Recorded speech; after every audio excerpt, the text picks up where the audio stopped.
Okay. അപ്പോൾ ഇന്ന് നമ്മൾ കഴിഞ്ഞ ഇന്ത്യൻ സൊസൈറ്റി എന്ന് പറയുന്ന മൊഡ്യൂളിലെ എല്ലാ പോയിന്റ്സും ഒന്ന് ഡിസ്കസ് ചെയ്യാനും അതുപോലെ തന്നെ ഈ ഒരു ഏരിയയിൽ നിന്ന് വരാൻ സാധ്യതയുള്ള ക്വസ്റ്റ്യൻസ് അതൊക്കെയാണ് നമ്മൾ ഈ ഒരു ഡിസ്കഷൻ സെഷനിൽ നോക്കുന്നത്. അപ്പോൾ ഇതെങ്ങനെയാണ് ഇതിൻ്റെ ഒരു ഫോർമാറ്റ് എന്ന് പറഞ്ഞാൽ ക്വസ്റ്റ്യൻസ്, അതിൻ്റെ ആൻസർ, അതുപോലെ തന്നെ ആ ആൻസറുകളല്ലാത്ത ഓപ്ഷനുകളെ പറ്റിയിട്ടുള്ള ചെറിയൊരു ഇൻഫർമേഷൻ, ഇങ്ങനെ നമുക്ക് ഒരു 10-40 ക്വസ്റ്റ്യൻസ് ഒരു മണിക്കൂറിൽ നമുക്ക് ഡിസ്കസ് ചെയ്ത് പോകാമെന്നുള്ളതാണ് ഒരു ഐഡിയ. ഓക്കെ. അപ്പോൾ ഇന്ത്യൻ സൊസൈറ്റി എന്ന് പറയുമ്പോൾ നമുക്കറിയാം വലിയൊരു മൊഡ്യൂളാണ്. 4 വ്യത്യസ്ത സെഷനുകളൊക്കെ ഉണ്ട്. അപ്പോൾ അതിൽ നമുക്ക് ആദ്യമായിട്ട് ഓക്കെ, അപ്പോൾ നമ്മൾ ലിംഗ്വിസ്റ്റിക് ഡൈവേഴ്സിറ്റിയെ പറ്റി പഠിച്ചിട്ടുണ്ടായിരുന്നു അല്ലേ. അപ്പോൾ ഇന്ത്യയെ സംബന്ധിച്ചിട്ട് വലിയൊരു പ്രത്യേകത എന്ന് പറയുന്നത് നമ്മുടെ രാജ്യത്ത് ഒരുപാട് ഭാഷകളുണ്ട് എന്നുള്ളതാണ്. അപ്പോൾ ഈ ഭാഷകളെ 4 ഫാമിലി ആയിട്ട്, ബ്രോഡ് കാറ്റഗറി ആയിട്ട് നമ്മൾ ഉൾപ്പെടുത്തിയിട്ടുണ്ട് എന്നുള്ളതൊക്കെ നമ്മൾ കഴിഞ്ഞ ക്ലാസ്സിൽ പഠിച്ചിട്ടുണ്ട്. അപ്പോൾ ആ ഒരു ഏരിയയിൽ നിന്ന് ക്വസ്റ്റ്യൻ വരാൻ സാധ്യതയുണ്ട്. കാരണം ഇന്ത്യയിലെ പല ഭാഷകളും പലതരം ഫാമിലി അല്ലെങ്കിൽ ലാംഗ്വേജ് ഗ്രൂപ്പിൽപ്പെട്ട ഭാഷകളായിട്ടാണ് വരുന്നത്. ദ്രവീഡിയൻ, ഓസ്ട്രോ ഏഷ്യാറ്റിക് എന്നൊക്കെ പറഞ്ഞിട്ട് 4 തരത്തിൽ നമ്മൾ ക്ലാസിഫൈ ചെയ്തിട്ടുണ്ടല്ലോ. അപ്പോൾ ആദ്യത്തെ ക്വസ്റ്റ്യൻ ആ ഒരു ഏരിയയിൽ നിന്നാണ്, ലിംഗ്വിസ്റ്റിക് ഡൈവേഴ്സിറ്റി ഇൻ ഇന്ത്യ എന്ന് പറയുന്ന ഏരിയയിൽ നിന്ന്. അതിൽ ആദ്യത്തെ ഒരു ക്വസ്റ്റ്യൻ എന്താണ്? Which of the following language families includes Santali and Khasi? Santali അതുപോലെ തന്നെ ഖാസി എന്നുള്ള ലാംഗ്വേജുകൾ spoken predominantly in eastern and central India. ഈ ഈസ്റ്റേൺ ആൻഡ് സെൻട്രൽ ഇന്ത്യയിൽ സംസാരിക്കുന്ന സാന്താളി അതുപോലെ തന്നെ ഖാസി മുതലായ ലാംഗ്വേജുകൾ ഏത് ഫാമിലിയിൽ, ഏത് ഭാഷാ ഫാമിലിയിൽ വരുന്നതാണെന്നുള്ളതാണ് ചോദ്യം. Dravidian, Dravidian, B Indo Aryan, C Austro Asiatic, അതുപോലെ തന്നെ ഡി ടിബറ്റോ ബർമൻ. ഇതിൽ ഏത് ഗ്രൂപ്പിലാണ് നമ്മൾ ആലോചിക്കേണ്ടത്? ഇത് ഈസ്റ്റ് ഭാഗത്തുള്ളതാണല്ലോ. ഈസ്റ്റ് അതുപോലെ തന്നെ സെൻട്രൽ ഇന്ത്യ, അതായത് ഇന്നത്തെ ജാർഖണ്ഡ്, ഒഡീഷ മുതലായ ഏരിയകളിലും ഒക്കെ തന്നെ, അല്ലെങ്കിൽ മഹാരാഷ്ട്രയുടെ ഈസ്റ്റേൺ സൈഡിലൊക്കെ തന്നെയും ബോർഡർ ഏരിയാസിലൊക്കെ സംസാരിക്കുന്ന ഭാഷകളാണ്. പ്രത്യേകിച്ചും ട്രൈബൽ കമ്മ്യൂണിറ്റികൾ സംസാരിക്കുന്ന ഭാഷകളാണിത്. അപ്പോൾ ഇത് ഈസ്റ്റ് ഭാഗത്തു നിന്നുള്ളത്. അപ്പോൾ ഓസ്ട്രോ ഏഷ്യാറ്റിക് ഇൻഫ്ലുവൻസ് ആണ് അവിടെ വരുന്നത്. ഓസ്ട്രോ ഏഷ്യാറ്റിക് ഭാഷാ ഫാമിലിയിൽ പെടുന്ന 2 ഭാഷകളാണ് സാന്തലി അതുപോലെ തന്നെ ഖാസി എന്ന് പറയുന്നത്. അപ്പോൾ answer is C, Austro Asiatic എന്ന് പറയുന്നത്. ഇപ്പോൾ ജാർഖണ്ഡിലും ഒഡീഷയിലുമാണ് സാന്തലി സംസാരിക്കുന്നത്. ഖാസി എന്ന് പറയുന്നത് മേഘാലയയിൽ സംസാരിക്കുന്നതാണ്. അതുപോലെ ദ്രവീഡിയൻ ലാംഗ്വേജ് തമിഴ്, തെലുങ്ക്, മലയാളം ഒക്കെ തന്നെയും ദ്രവീഡിയൻ ലാംഗ്വേജ് ആണ്. ബോഡോ എന്നുള്ളത് ടിബറ്റോ ബർമൻ ലാംഗ്വേജ് ആണ്. അങ്ങനെ നമ്മൾ ഇന്ത്യയിൽ സംസാരിക്കുന്ന ഭാഷകളെ 4 ബ്രോഡർ ലാംഗ്വേജ് ഫാമിലികളിലായിട്ട്, ലിംഗ്വിസ്റ്റിക് ഫാമിലികളിലായിട്ട് നമ്മൾ ക്ലാസിഫൈ ചെയ്തിട്ടുണ്ട് എന്നുള്ളതാണ്. ഓക്കെ. ഇനി രണ്ടാമത്തെ, Indo Aryan languages such Hindi, Bengali, അതുപോലെ തന്നെ മറാഠി. ഈ പറഞ്ഞ ഹിന്ദി, ബംഗാളി, മറാഠിയൊക്കെ തന്നെ ഏത് ആൻഷ്യൻ ലാംഗ്വേജിൽ നിന്നാണ് വന്നത്, അല്ലെങ്കിൽ അതിൽ നിന്നും ഉരുത്തിരിഞ്ഞു വന്നത്? ഏത് ആൻഷ്യൻ ലാംഗ്വേജിൽ നിന്നാണ് ഉരുത്തിരിഞ്ഞു വന്നത് എന്നുള്ളതാണ്. അപ്പോൾ നമുക്കറിയാം ഇതിൻ്റെ ആൻസർ എന്തായിരിക്കും? ഇതിൻ്റെ ആൻസർ എന്ന് പറയുന്നത് സാൻസ്ക്രിറ്റ് എന്നുള്ളതാണ്. സംസ്കൃതമാണ് ഇതിൻ്റെ ആൻസർ അല്ലേ. The Indo Aryan languages such as Hindi, Bengali and Marathi, ഇത് ഈ ഭാഷകളൊക്കെ തന്നെയും ഉരുത്തിരിഞ്ഞു വന്നത് സംസ്കൃതത്തിൽ നിന്നാണ് എന്നുള്ളതാണ്. അപ്പോൾ ഹിന്ദിയും ബംഗാളിയും മറാഠിയും ഏത് ഭാഷാ ഫാമിലിയിൽ പെടും? ഇൻഡോ ആര്യൻ ഭാഷാ ഫാമിലിയിൽ പെടുന്ന ഭാഷകളാണ് എന്നുള്ളതാണ് നമ്മൾ മനസ്സിലാക്കേണ്ടത്. അപ്പോൾ ആൻസർ എന്ന് പറയുന്നത് സംസ്കൃതം. അപ്പോൾ ഈ ഇൻഡോ ആര്യൻ ഭാഷകളൊക്കെ തന്നെയും സാൻസ്ക്രിറ്റിൽ നിന്നും അല്ലെങ്കിൽ സംസ്കൃതത്തിൽ നിന്നും ഉണ്ടായി വന്ന ഭാഷകളാണ് എന്നുള്ളതാണ്. പിന്നെ നമ്മൾ GS ഗുരിയെ, MN Srinivas, RK Mukherjee, AR Desai മുതലായ ആദ്യകാല സോഷ്യോളജിസ്റ്റുകളെ പറ്റിയിട്ടും അവരുടെ കോൺട്രിബ്യൂഷനെ പറ്റിയിട്ടും ഒരുപാട് നമ്മൾ കഴിഞ്ഞ ക്ലാസ്സുകളിലൊക്കെ പറഞ്ഞിട്ടുണ്ട്. പ്രത്യേകിച്ചും GS ഗുരിയ എന്ന് പറയുന്നത് ഇന്ത്യൻ സാഹചര്യത്തിൽ ഇന്ത്യയിലെ സോഷ്യോളജി ഡെവലപ്പ് ചെയ്യുന്നതിൽ ആദ്യകാലത്ത് പ്രധാനപ്പെട്ട പങ്ക് വഹിച്ച ഒരാളാണെന്ന് നമുക്കറിയാം. ഇനീഷ്യൽ ആയിട്ടുള്ള ഇന്ത്യൻ സോഷ്യോളജിയുടെ ഒരു ഹിസ്റ്ററി നോക്കുകയാണെങ്കിൽ വലിയ കോൺട്രിബ്യൂഷൻസ് നടത്തി നമുക്ക് പറയാൻ വേണ്ടി പറ്റും.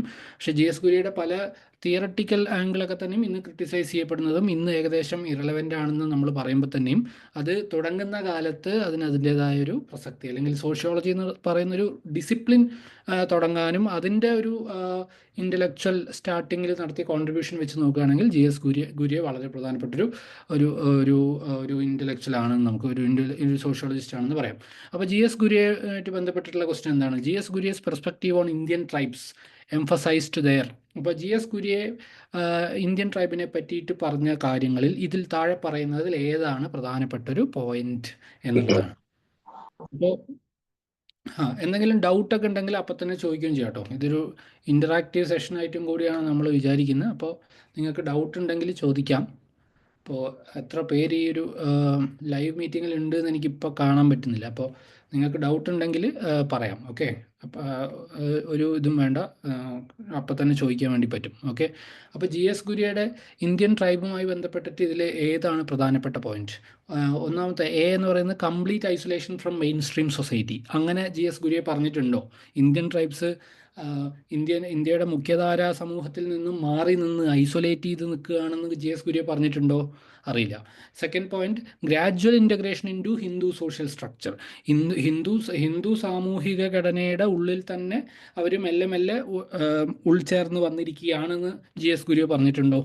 അതുപോലെ മൂന്നാമത്തെ, ഓട്ടോണമസ് പൊളിറ്റിക്കൽ സിസ്റ്റം. അവരുടേതായ തനതായ ഒരു പൊളിറ്റിക്കൽ സിസ്റ്റം ഉണ്ട് ട്രൈബ്സിന് എന്നുള്ളത് ജി എസ് ഗുരിയെ പറഞ്ഞിട്ടുണ്ടോ എന്നുള്ളതാണ്. പിന്നെ നാലാമത്തെ point, conflict with caste based hierarchies. ഇതിലേതാണ് ശരി? ജി എസ് ഗുരിയെ ഇന്ത്യൻ ട്രൈബ്സുമായിട്ട് ബന്ധപ്പെട്ടിട്ട് കൂടുതൽ ഊന്നൽ നൽകിയ പ്രധാനപ്പെട്ട ഒരു പോയിന്റ് ഏതാണെന്നുള്ളതാണ്. അത് രണ്ടാമത്തെ പോയിന്റാണ്, gradual integration into Hindu social structure എന്നുള്ളതാണ്. ജി എസ് ഗുരിയെ ട്രൈബ്സിനെ ഇന്ത്യൻ മെയിൻ സ്ട്രീം ഹിന്ദു സൊസൈറ്റിയുടെ ഭാഗമായിട്ട് തന്നെയാണ് കണ്ടത്. ആ ഒരു ഹിന്ദു സൊസൈറ്റിയുടെ ഉള്ളിലേക്ക് ഗ്രാജ്വലി ഇൻ്റഗ്രേറ്റ് ചെയ്യപ്പെട്ടൊരു സമൂഹമാണ് ഇന്ത്യൻ ട്രൈബ്സ് എന്നുള്ളതാണ് ജി എസ് ഗുരിയുടെ അഭിപ്രായം എന്നുള്ളതാണ്. അപ്പോൾ രണ്ടാമത്തെ പോയിന്റാണ്, ബി ആണ് answer, gradual integration into Hindu social structure എന്നുള്ളതാണ് ഇന്ത്യൻ ട്രൈബ്സിൻ്റെ ഒരു പ്രധാനപ്പെട്ട പ്രത്യേകതയായിട്ട് ജി എസ് ഗുരിയെ പറഞ്ഞിട്ടുള്ളത്. Okay. Tribes were backward Hindus എന്നാണ് ജി എസ് ഗുരിയെ സംബന്ധിച്ചിട്ട് ജി എസ് ഗുരിയെ പറയുന്നത്. They were integrated into the larger Hindu societal framework through Sanskritization and cultural assimilation. Cultural assimilation വഴിയും സാൻസ്ക്രിറ്റൈസേഷൻ വഴിയൊക്കെ തന്നെയും ബാക്ക്വേർഡ് ഹിന്ദുസ് ആയിട്ട് കരുതപ്പെടുന്ന ട്രൈബ്സ് ഇൻ്റഗ്രേറ്റ് ചെയ്തിരിക്കുന്നു, മുഖ്യധാര ഹിന്ദു സമൂഹവുമായി ഇൻ്റഗ്രേറ്റ് ചെയ്യപ്പെട്ടിരിക്കുന്നു എന്നുള്ളതാണ് ജി എസ് ഗുരിയുടെ പ്രധാനപ്പെട്ട ഒരു പോയിന്റ്. ഓക്കെ. ഇനി എം എൻ ശ്രീനിവാസിൻ്റെ സാൻസ്ക്രിറ്റൈസേഷൻ എന്നുള്ള കോൺസെപ്റ്റ്, നമ്മൾ എം എൻ ശ്രീനിവാസിനെ പറ്റി ഒരുപാട് കഴിഞ്ഞ ക്ലാസ്സുകളിൽ പറഞ്ഞിട്ടുണ്ടല്ലോ. അപ്പോൾ എം എൻ ശ്രീനിവാസിൻ്റെ പ്രധാനപ്പെട്ട ഒരു കോൺട്രിബ്യൂഷൻ ചോദിച്ചാൽ നമ്മൾ പറയേണ്ടത് എന്താ? സാൻസ്ക്രിറ്റൈസേഷൻ, അതുപോലെ തന്നെ വെസ്റ്റേണൈസേഷൻ എന്നുള്ളതാണ്. അപ്പോൾ ഇതിൽ തന്നെ സാൻസ്ക്രിറ്റൈസേഷൻ എന്താണ് എന്ന് ചോദിച്ചാൽ എന്താണ്? നിങ്ങൾ ആക്ച്വലി ഈ ഒരു ആൻസർ എന്താ, വളരെ ഈസി ആയിട്ടുള്ള ഒരു ക്വസ്റ്റ്യൻ ആണിത്. എന്തായാലും ആൻസർ ചെയ്യേണ്ട ഒരു ക്വസ്റ്റ്യൻ ആണ്. ഇങ്ങനെ ഒരു ചോദ്യം വരികയാണെങ്കിൽ എങ്ങനെ പോയാലും നിങ്ങൾ ആൻസർ ചെയ്യേണ്ട ഒരു ക്വസ്റ്റ്യൻ കൂടിയാണിത്. എന്താണ് സാൻസ്ക്രിറ്റൈസേഷൻ എന്ന് പറഞ്ഞാൽ? ഞാൻ എല്ലാ ഓപ്ഷനിലേക്ക് ഇവിടെ പോകേണ്ട ആവശ്യം പോലും ഇല്ല. ആൻസർ എന്താണ്? ആൻസർ ഓപ്ഷൻ ബി ആണല്ലേ. അതായത് lower caste emulating rituals and practices of dominant upper caste. അതാണല്ലോ സാൻസ്ക്രിറ്റൈസേഷൻ. സംസ്കൃതവൽക്കരണം എന്നൊക്കെ വേണമെങ്കിൽ മലയാളത്തിൽ പറയാൻ പറ്റുന്ന ടേം. അതെന്താണ്? ലോവർ കാസ്റ്റായിട്ട് കരുതപ്പെടുന്ന ആളുകൾ അപ്പർ കാസ്റ്റായിട്ട് കരുതപ്പെടുന്ന ആളുകളുടെ റിച്വൽസും പ്രാക്ടീസസൊക്കെ അവരുടെ ജീവിതത്തിലേക്ക് ഒരു തരത്തിൽ കോപ്പി ചെയ്ത് അതുവഴി അവർക്കൊരു സ്റ്റാറ്റസ് അപ്ഗ്രേഡേഷൻ കിട്ടും എന്നുള്ളൊരു വിശ്വാസത്തിൽ അങ്ങനെ ചെയ്യുന്നൊരു പ്രോസസ്സിനെയാണ് നമ്മൾ സാൻസ്ക്രിറ്റൈസേഷൻ. അങ്ങനെ ഒരു സാമൂഹിക പ്രതിഭാസത്തെയാണ് എം എൻ ശ്രീനിവാസ് തൻ്റെ ഫീൽഡ് വർക്കിൽ നിന്നും അങ്ങനെ കാണുകയും അദ്ദേഹം പഠിച്ച മൈസൂരിലുള്ള വില്ലേജിലൊക്കെ അങ്ങനെ സംഭവിച്ചിട്ടുണ്ട് എന്ന് മനസ്സിലാക്കുകയും അങ്ങനെ ഒരു ടേം കൊണ്ടുവരികയും ചെയ്തു എന്നുള്ളതാണ്. So that is Sanskritisation. അപ്പോൾ എന്തൊക്കെ തരം കസ്റ്റംസ്, ഇപ്പോൾ വെജിറ്റേറിയനിസം പോലെ, അതുപോലെ തന്നെ പലതരം ആചാരങ്ങൾ, അപ്പർ കാസ്റ്റിൻ്റെതായ ആചാരങ്ങളൊക്കെ തന്നെയും ഫോളോ ചെയ്യാനൊക്കെ ശ്രമിക്കുകയാണെങ്കിൽ അതൊക്കെ തന്നെ നമുക്ക് എന്ത് ചെയ്യാൻ വേണ്ടി പറ്റും? സാൻസ്ക്രിറ്റൈസേഷൻ എന്നുള്ള ബ്രോഡർ ടേമിലേക്ക് നമുക്ക് കൊണ്ടുവരാൻ വേണ്ടി പറ്റും. സോ എം എൻ ശ്രീനിവാസ് പറഞ്ഞ സാൻസ്ക്രിറ്റൈസേഷൻ എന്ന് പറയുന്നത് lower caste simulating dominant upper കാസ്റ്റിൻ്റെതായ ഐഡിയാസും റിച്വൽസും പ്രാക്ടീസസൊക്കെ കോപ്പി ചെയ്യുന്നൊരു പ്രോസസ്സ്. ഓക്കെ. ഇനി അടുത്ത question, structural functionalist approach to Indian society emphasizes. അതായത് സ്ട്രക്ചറൽ ഫങ്ഷണലിസ്റ്റ് അപ്രോച്ച് ഇന്ത്യൻ സൊസൈറ്റിയുമായി ബന്ധപ്പെട്ടിട്ട് പറയുന്ന സമയത്ത് എന്ത് തരം കാര്യത്തിലാണ് ഊന്നൽ കൊടുക്കുന്നത്? എന്താണ് സ്ട്രക്ചറൽ ഫങ്ഷണലിസ്റ്റ് അപ്രോച്ച് എന്നുള്ളതാണ് ഈ ക്വസ്റ്റ്യൻ. ഒന്നാമത്തെ option, class conflict as the driver of social change. Class conflict ആണോ സ്ട്രക്ചറൽ ഫങ്ഷണലിസ്റ്റ് പെർസ്പെക്റ്റീവിൻ്റെ ഒരു പ്രധാനപ്പെട്ട ഊന്നൽ? അതുപോലെ രണ്ടാമത്തെ, maintaining social equilibrium through institutions like caste. സാമൂഹികമായൊരു സന്തുലിതാവസ്ഥ നിലനിർത്താൻ വേണ്ടിയിട്ടാണ് കാസ്റ്റ് പോലുള്ള സോഷ്യൽ സോഷ്യൽ ഫെനോമെനകൾ ഉള്ളത് എന്നുള്ളതാണ് വേറൊരു ആംഗിള്. പിന്നെ മൂന്നാമത്തെ point, subaltern resistance to colonial narratives. അതാണോ സ്ട്രക്ചറൽ ഫങ്ഷണലിസ്റ്റ് ഊന്നൽ കൊടുത്ത കാര്യം? അതുപോലെ തന്നെ ഗ്ലോബലൈസേഷൻ എറോഡിങ് ട്രഡീഷണൽ വാല്യൂസ്. അപ്പോൾ ഇതിലേതാണ് സ്ട്രക്ചറൽ ഫങ്ഷണലിസ്റ്റ് അപ്രോച്ച്, ഇന്ത്യൻ സമൂഹത്തെ പറ്റിയിട്ടുള്ള അഭിപ്രായം അവരുടെ എന്ന് ചോദിച്ചാൽ നമുക്കറിയാം സ്ട്രക്ചറൽ ഫങ്ഷണലിസ്റ്റ് അപ്രോച്ച് എന്ന് പറയുന്നത് ഒരുതരം സാമൂഹികമായൊരു ഇക്വിലിബ്രിയത്തെ പറ്റിയാണ് അത് സംസാരിക്കുന്നത്, അല്ലേ? കാസ്റ്റ് പോലുള്ള ഇൻസ്റ്റിറ്റ്യൂഷൻസ് ഒക്കെ സമൂഹത്തിന് ഫങ്ഷണൽ, സമൂഹത്തിൻ്റെ സ്മൂത്ത് ഫ്ലോയ്ക്ക് വേണ്ടിയിട്ടുള്ള, അതിന് സമൂഹത്തിൻ്റെ സ്മൂത്ത് ഫ്ലോയെ എനേബിൾ ചെയ്യുന്ന കാര്യമാണ് എന്നുള്ളതാണ് സ്ട്രക്ചറൽ ഫങ്ഷണലിസ്റ്റ് അപ്രോച്ചിൻ്റെ പ്രത്യേകത. So the answer is maintaining social equilibrium through institutions like caste. Caste പോലുള്ള സാമൂഹിക ഇൻസ്റ്റിറ്റ്യൂഷൻസ് വഴി സമൂഹത്തിൻ്റെ സന്തുലിതാവസ്ഥ മെയിൻറ്റെയിൻ ചെയ്യപ്പെടുന്നു എന്ന് കരുതുന്നതാണ് സ്ട്രക്ചറൽ ഫങ്ഷണലിസ്റ്റ് അപ്രോച്ചിൻ്റെ ഒരു പ്രധാനപ്പെട്ട ടേക്ക്. എന്തെങ്കിലും ഡൗട്ട് ഉണ്ടെങ്കിൽ ചോദിക്കാവുന്നതാണ്. ഈ ക്ലാസ് അറ്റൻഡ് ചെയ്യുന്നവർക്ക് അപ്പം തന്നെ ചോദിക്കാവുന്നതാണ്. പിന്നെ എക്സ്ട്രാ എന്തെങ്കിലും പോയിന്റ് പറയാനുണ്ടെങ്കിൽ അതും പറയാം. ക്ലാസ് കഴിഞ്ഞിട്ടും പറയാം, അല്ലെങ്കിൽ ക്ലാസ്സിൻ്റെ ഇടയിലായാലും പറയാനൊന്നും കുഴപ്പമില്ല. Okay. According to GS Gurye, which of the following is not a characteristics of caste? കാസ്റ്റിൻ്റെ ക്യാരക്ടറിസ്റ്റിക് അല്ലാത്തത് ഏതാണെന്നുള്ളതാണ്. അപ്പോൾ നമുക്കറിയാം GS Guryeയുടെ 6 ഡിവിഷൻസ്, 6 ഇമ്പോർട്ടൻറ്റ് ഫീച്ചേഴ്സ് അല്ലെങ്കിൽ 6 ഇമ്പോർട്ടൻറ്റ് ക്യാരക്ടറിസ്റ്റിക്സ് ഓഫ് കാസ്റ്റ് നമുക്കറിയാം, പഠിച്ചിട്ടുണ്ട്. അത് നമ്മളിപ്പോൾ കുറച്ച് കഴിഞ്ഞാൽ ഒന്നുകൂടി ഡിസ്കസ് ചെയ്യാം. അപ്പോൾ ഇതിൽ ഏതാണ് കാസ്റ്റുമായി ബന്ധപ്പെട്ടിട്ടുള്ള സവിശേഷത അല്ലാത്തത് GS Gurye സംബന്ധിച്ചിട്ട് എന്നുള്ളതാണ്. അപ്പോൾ hierarchy, endogamy, economic equality, occupational specialisation. അപ്പോൾ ഈ ഒരു ക്വസ്റ്റ്യൻ കാണുമ്പോൾ ലോജിക്കലി തന്നെ നമുക്ക് ആൻസർ ചെയ്യാം. GS Gurye പറ്റിയോ GS Gurye പറ്റി നമുക്കൊരു ഐഡിയ ഇല്ലെങ്കിൽ തന്നെയും ഈ ക്വസ്റ്റ്യൻ നമുക്ക് ആൻസർ ചെയ്യാം. എന്തായിരിക്കും? കാസ്റ്റുമായി ബന്ധപ്പെട്ടിട്ട് പറയുമ്പോൾ ഒരിക്കലും എക്കണോമിക് ഈക്വാലിറ്റി എന്ന് പറയുന്നത് കാസ്റ്റിൻ്റെ ഒരു ഫീച്ചറായി വരാനേ സാധ്യതയില്ലല്ലോ. അപ്പോൾ ഇതിൻ്റെ ആൻസർ എന്ന് പറയുന്നത് എക്കണോമിക് ഈക്വാലിറ്റി എന്നുള്ളതാണ്. GS Gurye 6 ക്യാരക്ടറിസ്റ്റിക്സ് പറഞ്ഞിട്ടുണ്ട് എന്നുള്ളതാണ്. The 6 characteristics of caste are, according to GS Gurye, are segmental division of society, hierarchy, restrictions on social interactions, civil and religious disabilities and privileges, endogamy, occupation as a caste marker. ഇങ്ങനെയുള്ള 6 തരം സവിശേഷതകൾ ഉണ്ട് കാസ്റ്റിന് എന്നുള്ളതാണ്. ഇത് നിങ്ങൾ എന്തായാലും പഠിച്ചിരിക്കേണ്ട, അറിഞ്ഞിരിക്കേണ്ട കാര്യമാണ്.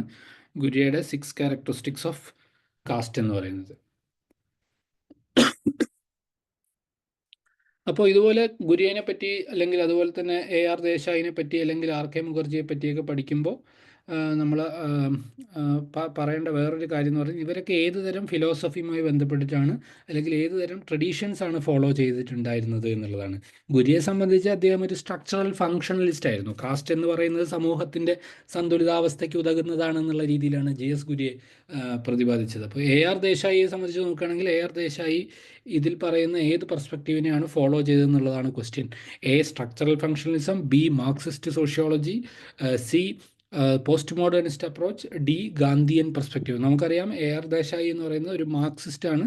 അപ്പോൾ മാർക്സിസ്റ്റ് പെർസ്പെക്റ്റീവ് ഫോളോ ചെയ്ത ഒരു മനുഷ്യനാണ്. ഇന്ത്യൻ സാഹചര്യത്തിൽ ഇന്ത്യൻ സൊസൈറ്റിയെ മനസ്സിലാക്കാൻ മാർക്സിസ്റ്റ് തിയറിയാണ് ഏറ്റവും കൂടുതൽ ഉതകുക എന്നുള്ളതും, അതുവഴി ഇന്ത്യ എന്ന് പറയുന്നത് വ്യത്യസ്തമായ ക്ലാസ്സുകളിൽ നിൽക്കുന്നവരുടെ കോൺഫ്ലിക്റ്റുമായി ബന്ധപ്പെട്ടിട്ടാണ് ഇന്ത്യൻ സമൂഹം നിൽക്കുന്നത് എന്നുള്ളതാണ് AR ദേശായിയുടെ ഒരു കണ്ടെത്തൽ. വ്യത്യസ്ത ക്ലാസ്സുകളിൽ പെടുന്ന ആളുകളുടെ തമ്മിലുള്ള ഒരു സംഘർഷമാണ് ഇന്ത്യൻ സൊസൈറ്റിയിൽ നിലനിൽക്കുന്നത് എന്നുള്ളതാണ് AR ദേശായിയുടെ point. So the answer is Marxist sociology.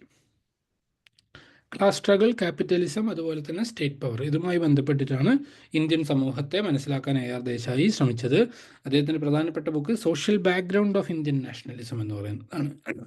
ആ ബുക്ക് എന്തിനെ പറ്റി പറയുന്നത്? ഇന്ത്യൻ ദേശീയതയെ ഹിസ്റ്റോറിക്കൽ മെറ്റീരിയലിസ്റ്റ്, ചരിത്രപരമായ ഭൗതികവാദ പെർസ്പെക്റ്റീവിൽ കാണാൻ വേണ്ടിയിട്ട്, ബേസിക്കലി പറയുകയാണെങ്കിൽ, സിമ്പിളായിട്ട് പറയുകയാണെങ്കിൽ മാർക്സിസ്റ്റ് പെർസ്പെക്റ്റീവിൽ ഇന്ത്യൻ ദേശീയത അല്ലെങ്കിൽ ഇന്ത്യൻ ദേശീയ സമരത്തെ മനസ്സിലാക്കാൻ ശ്രമിച്ച ഒരു പുസ്തകമാണ് social background of Indian nationalism, which is written by Marxist sociologist AR Desai.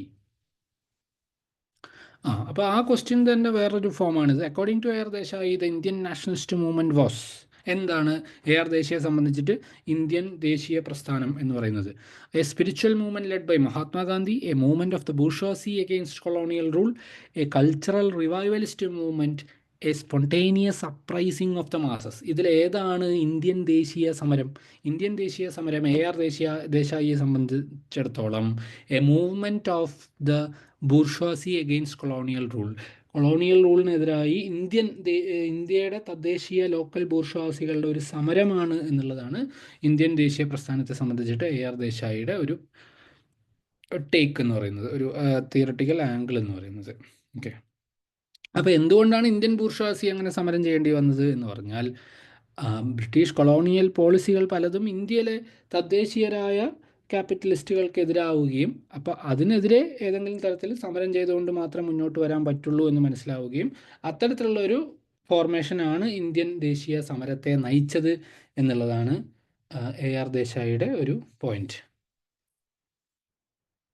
Okay, അടുത്തത് ഇന്ത്യൻ കോൺസ്റ്റിറ്റ്യൂഷനുമായിട്ട് ബന്ധപ്പെട്ടിട്ട് റിലീജിയസ് ഫ്രീഡം ഏത് ആർട്ടിക്കിൾ പ്രകാരമാണ് നമുക്ക് മതപരമായ സ്വാതന്ത്ര്യം, നമ്മുടേതായ നമ്മൾ വിശ്വസിക്കുന്ന മതം വിശ്വസിക്കാനും അത് പ്രീച്ച് ചെയ്യാനും അത് പ്രൊപ്പഗേറ്റ് ചെയ്യാനും ഉള്ള സ്വാതന്ത്ര്യം നമുക്ക് ഓരോരുത്തർക്കും ഉണ്ട് എന്നുള്ളത് ഏത് ആർട്ടിക്കിൾ പ്രകാരമാണ് അനുവദിച്ചിരിക്കുന്നത് എന്നുള്ളതാണ്. Article 19, article 21, article 25, article 32. Article 25 അല്ലേ? അപ്പോൾ ആർട്ടിക്കിൾ 25 ആണ് എന്ത് പറയുന്നത്? ആർട്ടിക്കിൾ 25 എന്ന് പറയുന്നു, it guarantees the freedom of conscience and the right to freely profess, practice and propagate religion subject to public order, morality and health. അങ്ങനെ നമുക്ക് പ്രൊപ്പഗേറ്റ് ചെയ്യാനും പ്രൊഫസ് ചെയ്യാനും ഒക്കെയുള്ള സ്വാതന്ത്ര്യം ഉണ്ട് എന്നുള്ളത് ആർട്ടിക്കിൾ 25 പ്രകാരമാണ് പറയുന്നത്. ആർട്ടിക്കിൾ 19 എന്താ പറയുന്നത്? Freedom of speech and expression. Article 21 എന്താ പറയുന്നത്? Protection of life and personal liberty. നമ്മുടെ ജീവിതത്തിനും നമ്മുടെ വ്യക്തി സ്വാതന്ത്ര്യത്തിനും ഉറപ്പുവരുത്തുന്നതാണ് ആർട്ടിക്കിൾ 21. ആർട്ടിക്കിൾ 25 നമ്മൾ പറഞ്ഞ പോലെ മതപരമായ സ്വാതന്ത്ര്യം. ആർട്ടിക്കിൾ 32 വളരെ ഇമ്പോർട്ടൻ്റ് ആയിട്ടുള്ള ഒരു ആർട്ടിക്കിളാണ് article 32. Article 32 right to constitutional remedies എന്നുള്ളതാണ്. അപ്പോൾ സുപ്രീം കോടതിയിൽ ഫണ്ടമെൻ്റൽ റൈറ്റ്സ് വയലേറ്റ് ചെയ്യപ്പെടുകയാണെങ്കിൽ, ഏതെങ്കിലും ഫണ്ടമെൻ്റൽ റൈറ്റ്സ് വയലേറ്റ് ചെയ്യപ്പെടുകയാണെങ്കിൽ അതിനെ ചോദ്യം ചെയ്തുകൊണ്ട് നമുക്ക് സുപ്രീം കോടതിയിൽ പോകാനുള്ള അധികാരം, റൈറ്റ് ടു കോൺസ്റ്റിറ്റ്യൂഷണൽ റെമഡീസ് എന്നുള്ളതാണ്. അപ്പോൾ ഈ ഒരു ആക്ട് ഇല്ലെങ്കിൽ നേരത്തെ പറഞ്ഞ എല്ലാ ഫണ്ടമെൻ്റൽ റൈറ്റ്സും വെറുതെ വെള്ളത്തിൽ എഴുതി വെച്ച വര പോലെ, വെള്ളത്തിൽ വരച്ച വര പോലെ ആവുന്നതാണ്. കാരണം ഇപ്പോൾ ആർട്ടിക്കിൾ 19, ആർട്ടിക്കിൾ 21, ആർട്ടിക്കിൾ 25 ഒക്കെ വ്യത്യസ്ത തരത്തിലുള്ള സ്വാതന്ത്ര്യം നമുക്ക് തരുന്നുണ്ട്. പക്ഷേ ആ സ്വാതന്ത്ര്യം തരുന്നുണ്ട് എന്നുള്ളത് ഉറപ്പുവരുത്തുന്നത് എങ്ങനെയാണ്? അതിനെതിരായ എന്തെങ്കിലും ശ്രമങ്ങൾ നടക്കുമ്പോൾ ഭരണഘടനാപരമായിട്ട് തന്നെ അതിനെ സ്റ്റോപ്പ് ചെയ്യാനുള്ള ഏതെങ്കിലും ഒരു മെക്കാനിസം വേണം.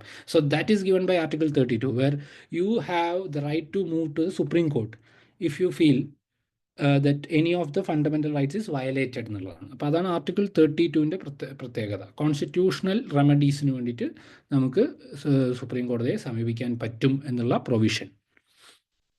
ഓക്കെ, ഇനി മതപരമായിട്ട് നമ്മൾ നോക്കുകയാണെങ്കിൽ ഇന്ത്യ എന്ന് പറയുന്നത് ഒരുപാട് മതങ്ങൾ, മൾട്ടി റിലീജിയസ് ആയിട്ടുള്ള ഒരു സ്ഥലമാണെന്ന് നമുക്കറിയാം. അപ്പോൾ ഇതിൻ്റെ ഒരു കോ എക്സിസ്റ്റൻസ് ആണ് ഇന്ത്യയുടെ പ്രത്യേകത എന്ന് നമുക്കറിയാം. അപ്പോൾ അതുമായി ബന്ധപ്പെട്ട് റിലീജിയസ് ഡൈവേഴ്സിറ്റിയുമായിട്ട് ബന്ധപ്പെട്ടുള്ള ടോപ്പിക് എന്നുള്ള ഒരു ക്വസ്റ്റ്യൻ ആണ് ഇനി വരുന്നത്. Which Indian state has the highest percentage of Christians? അപ്പോൾ ഹയസ്റ്റ് പെർസെൻറ്റേജ് ഓഫ് ക്രിസ്ത്യൻസ്, ഇത് ചിലപ്പോൾ നമ്മൾ പെട്ടെന്ന് കെയർലെസ്ലി വായിച്ചു പോയാൽ തെറ്റിക്കാവുന്ന ഒരു ക്വസ്റ്റ്യനും കൂടിയാണ്. എന്താണ്? നമ്മൾ ചിലപ്പോൾ വിചാരിക്കും കേരളമായിരിക്കും എന്ന്, അല്ലേ? അപ്പോൾ അവിടെ പറഞ്ഞിട്ടുണ്ട് ഹയസ്റ്റ് പെർസെൻറ്റേജ് ഓഫ് ക്രിസ്ത്യൻസ് എന്നാണ് ഇവിടെ പറയുന്നത്. അപ്പോൾ കേരളത്തിൽ ക്രിസ്ത്യൻസിൻ്റെ നമ്പർ കൂടുതലാണ്, പക്ഷേ പേഴ്സൻറ്റേജ് വെച്ച് നോക്കുകയാണെങ്കിൽ അറൗണ്ട് 18% മാത്രമാണ് കേരള സമൂഹത്തിൻ്റെ മൊത്തം എടുക്കുകയാണെങ്കിൽ ഒരു 18% മാത്രമാണ് ക്രിസ്തു മതം ഫോളോ ചെയ്യുന്ന ആളുകളുള്ളത്. ഇവിടെ ചോദിക്കുന്നത് ഒരു സംസ്ഥാനത്തിലെ പേഴ്സൻറ്റേജ് വെച്ചിട്ട് നോക്കുകയാണെങ്കിൽ എവിടെയാണ് കൂടുതൽ എന്നുള്ളതാണ്. അപ്പോൾ അതിൻ്റെ ആൻസർ നാഗാലാൻഡ് ആണ്. 89.7 അറൗണ്ട് ആണ് അവിടെ, 87 പോയിൻറ്റ് സംതിങ് ആണ് അവിടെ ഉള്ളത്. അതിൻ്റെ തൊട്ടടുത്ത് തന്നെ മിസോറാമും ഉണ്ട്. 2011 സെൻസസ് പ്രകാരമാണ് ഈ ഒരു കണക്ക് പറയുന്നത്. ഓക്കെ, നാഗാലാൻഡാണ് ശരിക്കത്തെ ആൻസർ. അതായത് നാഗാലാൻഡിലാണ് ഹയസ്റ്റ് പെർസെൻറ്റേജ് ഓഫ് ക്രിസ്ത്യൻസ് ഉള്ളത്, followed by Mizoram and Meghalaya, while Kerala has the highest number. കേരളത്തിലെ ഹയസ്റ്റ് നമ്പറാണ്, പെർസെൻറ്റേജ് വെച്ച് നോക്കുകയാണെങ്കിൽ നാഗാലാൻഡ് ആണെന്നുള്ളതാണ്. ഓക്കെ, അപ്പോൾ നാഗാലാൻഡ് 87.92 എന്നാണ് കാണിക്കുന്നത്, മിസോറാം 87.16, മേഘാലയ 74. അങ്ങനെയാണ് ഇതിൻ്റെ ഒരു കണക്ക് വരുന്നത്. ഇനി നമ്മൾ കൾച്ചറൽ ഡൈവേഴ്സിറ്റിയായിട്ട് ബന്ധപ്പെട്ടിട്ട് ഒരുപാട് ഫെസ്റ്റിവലുകൾ നമ്മൾ ഇന്ത്യൻ സാഹചര്യത്തിൽ നമ്മൾ ഓരോ സംസ്ഥാനത്തും ഓരോ പ്രദേശത്തൊക്കെ പലതരം ഫെസ്റ്റിവലുകൾ നമ്മൾ ആഘോഷിക്കുന്നുണ്ട്. അപ്പോൾ അതിൽ തന്നെ ഒരു പ്രധാനപ്പെട്ട ഫെസ്റ്റിവലാണ് ബിഹു. അപ്പോൾ ഈ ബിഹു എന്ന് പറയുന്ന ഫെസ്റ്റിവൽ എവിടെയാണ്, ഏത് സംസ്ഥാനത്തിലുള്ളവരാണ് ആഘോഷിക്കുന്നത് എന്ന് നോക്കിയാൽ നമുക്കറിയാം ആസാമാണ്. ആസാമിൽ ആഘോഷിക്കുന്ന സംഗതിയാണ് ബിഹു എന്ന് പറയുന്നത്. അതുപോലെ വെസ്റ്റ് ബംഗാളിൽ ദുർഗാപൂജ, ഒഡീഷയിൽ രാജപർബ എന്ന് പറയുന്ന ഒരു ഫെസ്റ്റിവൽ ഉണ്ട്, തമിഴ്നാട്ടിൽ പൊങ്കലുണ്ട്, കേരളത്തിൽ ഓണമുണ്ട്, നോർത്ത് ഇന്ത്യയിൽ പ്രധാനമായിട്ടും ഹോളി ഉണ്ട്. അപ്പോൾ അങ്ങനെ പല സ്ഥലങ്ങളിലായിട്ട് പലതരം ആഘോഷങ്ങൾ നമ്മൾ ഫോളോ ചെയ്യുന്നുണ്ട്. അപ്പോൾ ഈ ആഘോഷങ്ങളൊക്കെ ഓരോ സംസ്ഥാനത്തിൻ്റെയും ഫെസ്റ്റിവൽസിനെ പറ്റി കൃത്യമായിട്ട് അറിഞ്ഞിരിക്കേണ്ടതുണ്ട്. ഇപ്പം നമുക്ക് എല്ലാം ഇവിടെ ഡിസ്കസ് ചെയ്യാൻ പറ്റില്ല. ഓരോ ഏരിയയിൽ നിന്നും വരാവുന്ന സാമ്പിൾ ക്വസ്റ്റ്യൻസും അതുമായി ബന്ധപ്പെട്ടുള്ള ഒരു ഐഡിയ ആണ് ഞാൻ തരുന്നത്. അപ്പോൾ ബാക്കി കണ്ടുപിടിക്കേണ്ടത് നിങ്ങളുടെ ഉത്തരവാദിത്തമാണ്. കാരണം നമുക്ക് ഒരു സിലബസ് മൊത്തം നമുക്കിവിടെ കവർ ചെയ്യാൻ വേണ്ടിയിട്ട് പറ്റില്ലല്ലോ. പക്ഷേ സിലബസിലെ എല്ലാ ഭാഗങ്ങളിൽ നിന്നും വരാൻ സാധ്യതയുള്ള ക്വസ്റ്റ്യനുകളുടെ സാമ്പിളാണ് ഇപ്പോൾ നമ്മൾ ഡിസ്കസ് ചെയ്തുകൊണ്ടിരിക്കുന്നത്. അപ്പോൾ ഇതുപോലെയുള്ള ക്വസ്റ്റ്യനുകൾ കണ്ടുപിടിച്ച് അതിൻ്റെ പിന്നാലെ പോയി ഇത് കണ്ടുപിടിച്ച് ആൻസർ ചെയ്ത് കൊണ്ടിരിക്കേണ്ടത് നമ്മുടെ ഒരു പ്രാക്ടീസിൻ്റെ ഭാഗമായിട്ട്, നമ്മുടെ ഒരു പ്രിപ്പറേഷൻ്റെ ഭാഗമായിട്ട് നിങ്ങൾ എടുക്കണം. ഓക്കെ, അപ്പോൾ നമ്മളിപ്പോൾ കൾച്ചറുമായി ബന്ധപ്പെട്ട്, ഫെസ്റ്റിവലുമായി ബന്ധപ്പെട്ട് ഇന്ത്യയിലുള്ള വ്യത്യസ്ത ഫെസ്റ്റിവലുകളെ പറ്റിയിട്ടാണ് നോക്കിക്കൊണ്ടിരുന്നത്. The festival of Navroz is celebrated by which community? Navroz എന്ന് പറയുന്ന ഒരു ഫെസ്റ്റിവൽ ഇന്ത്യയിലെ ഒരു പ്രത്യേക കമ്മ്യൂണിറ്റി ആഘോഷിക്കുന്നുണ്ട്. അത് ഏത് കമ്മ്യൂണിറ്റിയാണെന്നുള്ളതാണ്. ജെയിൻസ് ആണോ, പാർസികളാണോ, ബുദ്ധിസ്റ്റുകളാണോ, ജൂതന്മാരാണോ? ആരാണ് നവറോസ് എന്നുള്ള ഫെസ്റ്റിവൽ ആഘോഷിക്കുന്നത്? അപ്പോൾ നവറോസ് ആഘോഷിക്കുന്നത്, നവറോസ് എന്ന് പറയുന്ന ഫെസ്റ്റിവൽ പേർഷ്യൻ കലണ്ടർ പ്രകാരമാണ്. പേർഷ്യൻ ന്യൂ ഇയർ ആണ് നവറോസ് എന്ന് പറയുന്നത്. അത് പാർസികളാണ് അത് സെലിബ്രേറ്റ് ചെയ്യുന്നത് എന്നുള്ളതാണ്. ഓക്കെ, അതുപോലെ ജെയിൻസിൻ്റെ ഫെസ്റ്റിവലാണ് മഹാവീർ ജയന്തി, അതുപോലെ തന്നെ പര്യൂഷണ എന്നൊക്കെ പറയുന്നത്. ബുദ്ധിസ്റ്റുകൾ സെലിബ്രേറ്റ് ചെയ്യുന്ന ഫെസ്റ്റിവലാണ് ബുദ്ധ പൂർണിമ. ജൂതന്മാർ സെലിബ്രേറ്റ് ചെയ്യുന്ന, ഇന്ത്യയിൽ സെലിബ്രേറ്റ് ചെയ്യുന്ന ഫെസ്റ്റിവൽ ഹനൂക്ക, അതുപോലെ തന്നെ റോഷ് ഹാഷ്നാന എന്ന് പറയുന്നത്. അപ്പോൾ ഇത്തരം ഫെസ്റ്റിവലുകൾ ഓരോ മതവിഭാഗങ്ങളും, പ്രത്യേകിച്ചും വളരെ മൈനോറിറ്റി ആയിട്ടുള്ള വിഭാഗങ്ങളാണ് പേർഷ്യൻസും ജെയിൻസും ഒക്കെ ഇന്ത്യയിൽ. അപ്പോൾ അവരൊക്കെ സെലിബ്രേറ്റ് ചെയ്യുന്ന ഫെസ്റ്റിവൽ ചിലപ്പോൾ നമ്മൾ മെയിൻ സ്ട്രീമിൽ കേൾക്കില്ലാത്തതാണ്, അധികം കേൾക്കാത്ത. അപ്പോൾ അതിനെപ്പറ്റിയൊക്കെ നമ്മൾ അറിഞ്ഞിരിക്കണം. കാരണം അത് ചോദിച്ചാൽ ചിലപ്പോൾ പെട്ടെന്ന് ഉത്തരം കിട്ടണമെന്നില്ലല്ലോ, നമ്മൾ പൊതുവെ കേൾക്കുന്ന ഫെസ്റ്റിവലുകൾ അല്ലാത്തത് കൊണ്ട്. അപ്പോൾ നവറോസ് എന്ന് പറയുന്നത് it's a Persian new year എന്നുള്ളതാണ്. ഓക്കെ, ഇനി which was the first language to be recognised as a classical language in India? ഇന്ത്യയിൽ ആദ്യമായിട്ട് ക്ലാസിക്കൽ ലാംഗ്വേജ് ആയിട്ട് അംഗീകരിച്ച ഭാഷ താഴെ പറയുന്നവയിൽ ഏതാണ്? സംസ്കൃതമാണോ, തമിഴാണോ, തെലുഗാണോ, അതോ കന്നഡയാണോ? അപ്പോൾ ആർക്കെങ്കിലും ഒരു ആൻസർ പറയാനുണ്ടോ? ക്ലാസ്സിൽ ആരെങ്കിലും ഉണ്ടെങ്കിൽ ജസ്റ്റ് ഒന്ന് ഗസ് ചെയ്യാവുന്നതാണ്. ഓക്കെ, അപ്പോൾ ഇതിൻ്റെ ആൻസർ തമിഴാണ് ആദ്യമായിട്ട് ഇന്ത്യൻ ഭാഷകളിൽ ക്ലാസിക്കൽ ലാംഗ്വേജ് ആയിട്ട് അക്സെപ്റ്റ് ചെയ്തിട്ടുള്ള, ക്ലാസിക്കൽ ലാംഗ്വേജ് സ്റ്റാറ്റസ് കിട്ടിയ ആദ്യ ഭാഷ തമിഴാണ്. 2004 കിട്ടി. പിന്നെ സംസ്കൃതം 2005, പിന്നെ തെലുങ്ക്, കന്നഡ, പിന്നെ മലയാളം, അങ്ങനെ ഒരു ലിസ്റ്റ് തന്നെ ഉണ്ടല്ലോ. അപ്പോൾ അത്രയും. ഇനി അതുമായി ബന്ധപ്പെട്ടിട്ടുള്ള വേറൊരു ചോദ്യമാണിത്. എത്ര ക്ലാസിക്കൽ ലാംഗ്വേജുകൾ ഉണ്ട് ഇന്ത്യയിൽ? കഴിഞ്ഞ ഒക്ടോബർ 2024 വരെ നോക്കുകയാണെങ്കിൽ എത്ര ക്ലാസിക്കൽ ലാംഗ്വേജുകൾ ഇപ്പോൾ ഉണ്ട് എന്ന് ചോദിച്ചാൽ 6 ക്ലാസിക്കൽ ലാംഗ്വേജ് ആണോ, 9 ആണോ, 11 ആണോ, 13 ആണോ? അപ്പോൾ ഇതിൻ്റെ ആൻസർ മൊത്തം 11 ക്ലാസിക്കൽ ലാംഗ്വേജുകളുണ്ട്. ഏതൊക്കെയാണ്? തമിഴ്, സംസ്കൃതം, തെലുഗു, കന്നഡ, മലയാളം, ഒഡിയ, മറാഠി, പാലി, പ്രാകൃത്, അസാമീസ്, ബംഗാളി മുതലായി 11ഓളം ക്ലാസിക്കൽ ഭാഷകൾ ഇന്ത്യയിൽ ഉണ്ട് എന്നുള്ളതാണ്. ഓക്കെ, പിന്നെ നമ്മൾ കാസ്റ്റിൻ്റെ തിയറികളുമായി ബന്ധപ്പെട്ടിട്ട് അട്രിബ്യൂഷണൽ അപ്രോച്ചും ഇൻട്രാക്ഷണൽ അപ്രോച്ചൊക്കെ പറഞ്ഞിട്ടുണ്ടായിരുന്നല്ലോ. അപ്പോൾ ഇതിൽ അട്രിബ്യൂഷണൽ അപ്രോച്ചുമായി ബന്ധപ്പെട്ട് താഴെ പറയുന്നതിൽ ഏതാണ്? Which of the following statements is true about the attributional approach to caste? Attributional അപ്രോച്ചുമായി ബന്ധപ്പെട്ടിട്ട് താഴെ പറയുന്നതിൽ ഏതാണ് ശരി? It sees caste as a system of changing relations. It defines caste based on certain fixed characteristics. It denies the existence of caste in modern India. It was first proposed by Louis Dumont. ഇതിൽ ഏതാണ് അട്രിബ്യൂഷണൽ അപ്രോച്ചുമായി ബന്ധപ്പെട്ടിട്ടുള്ള correct statement? അപ്പോൾ ഇതിൽ ഏറ്റവും correct ആയിട്ടുള്ള statement എന്താണ്? അട്രിബ്യൂഷണൽ approach എന്ന് പറഞ്ഞാൽ എന്താ? കാസ്റ്റിന് ഇന്ന തരത്തിലുള്ള ഡെഫിനേഷൻസ് ആണ് ഉള്ളത്, അങ്ങനെയൊക്കെ ആണെങ്കിൽ അത് കാസ്റ്റുമായി ബന്ധപ്പെട്ടിട്ട് നമുക്ക് പറയാൻ പറ്റുന്നുള്ള പോലെ. അതായത് അട്രിബ്യൂട്ടിയാണ്. പ്യൂരിറ്റി ആൻഡ് പൊല്യൂഷൻ എന്ന് പറയുന്നത് കാസ്റ്റിൻ്റെ ഒരു അചഞ്ചലമായ ഫീച്ചറാണ്, അതുണ്ടാവും കാസ്റ്റിൽ എന്നൊക്കെ പറഞ്ഞിട്ട് കാസ്റ്റിനെ ഒരു തരത്തിൽ റൈഫൈ ചെയ്ത് ഇങ്ങനെയാണ് കാസ്റ്റ് എന്ന് ഓൾറെഡി തിയറൈസ് ചെയ്ത് വെക്കുന്ന ഒരു പ്രോസസ്സാണ്, അല്ലെങ്കിൽ ആ ഒരു അപ്രോച്ചാണ് അട്രിബ്യൂഷണൽ അപ്രോച്ച്. അതായത് ചില ഫിക്സഡ് ക്യാരക്ടറിസ്റ്റിക്സ് അങ്ങോട്ട് കൊടുക്കുക. അപ്പോൾ അങ്ങനെ ചെയ്യുമ്പോൾ കുഴപ്പം എന്താ? കാസ്റ്റ് മാറും. കാസ്റ്റ് ചിലപ്പോൾ ഒരേ രീതിയിലല്ല പല കാലത്തും വർക്ക് ചെയ്യുക. കാസ്റ്റിൻ്റെ ഒരു സ്വഭാവം എന്ന് പറയുന്നത് പല കാലങ്ങളിൽ പല പോലെ ആയിരിക്കും. പക്ഷേ ഈ ഒരു അപ്രോച്ചിൻ്റെ കുഴപ്പം എന്ന് വെച്ചാൽ സ്റ്റാറ്റിന് ഇന്ന ഫീച്ചറൊക്കെയാണ്, ഇങ്ങനെയൊക്കെയാണ് കാസ്റ്റ് എന്ന് ആദ്യം ഡിഫൈൻ ചെയ്ത് വെച്ച് കഴിഞ്ഞാൽ ആ ഒരു അപ്രോച്ചാണ് അട്രിബ്യൂഷണൽ അപ്രോച്ച്. സോ ഒരു ആൻസർ എന്ന് പറയുന്നത് ബി ആണ്. It defines caste based on certain fixed characteristics. അതാണ് അട്രിബ്യൂഷണൽ അപ്രോച്ച് എന്ന് പറയുന്നത്. എന്തൊക്കെയാണ് ഫിക്സഡ് ക്യാരക്ടറിസ്റ്റിക്സ് നോക്കിയാൽ birth, endogamy, occupation, social restrictions. Okay, അപ്പോൾ ഇതാണ് നമ്മൾ ഈ ഒരു പോയിന്റിൽ, അതായത് കാസ്റ്റും അട്രിബ്യൂഷണൽ അപ്രോച്ചുമായിട്ട് ബന്ധപ്പെട്ടിട്ട് ഇവിടെ അറിയേണ്ടത്. ഓക്കെ, ഇനി what is the primary argument of Louis Dumont's Homo Hierarchicus regarding caste? നമുക്കറിയാം ലൂയി ഡുമോണിൻ്റെ പ്രധാനപ്പെട്ട ബുക്കാണ് ഹോമോ ഹൈറാർക്കസ് എന്ന് പറയുന്നത്. അപ്പോൾ എന്താണ് അതിൽ പ്രധാനപ്പെട്ട ആർഗ്യുമെന്റ് എന്നുള്ളതാണ് ചോദ്യം. Option A, caste is based on economic inequality. Option B, caste is fundamentally about purity and pollution. Caste has disappeared in modern India. Caste is a western colonial construct. അത് constructivist argument ആണ്, D എന്ന് പറയുന്നത്. ഇതിലേതാണ് homo ഹൈറാർക്കിസിൽ Louis ഡുമോണ്ട് പറഞ്ഞു വയ്ക്കുന്ന പ്രധാനപ്പെട്ട point? നമുക്കറിയാം Louis Dumont purity and pollution കാസ്റ്റിൻ്റെ ഒരു പ്രധാനപ്പെട്ട ഫീച്ചറാണ് എന്ന് പറഞ്ഞു അല്ലേ? അപ്പോൾ ഇതിൻ്റെ answer option B, that is caste is fundamentally about purity and pollution എന്നുള്ളതാണ്. ഓക്കെ,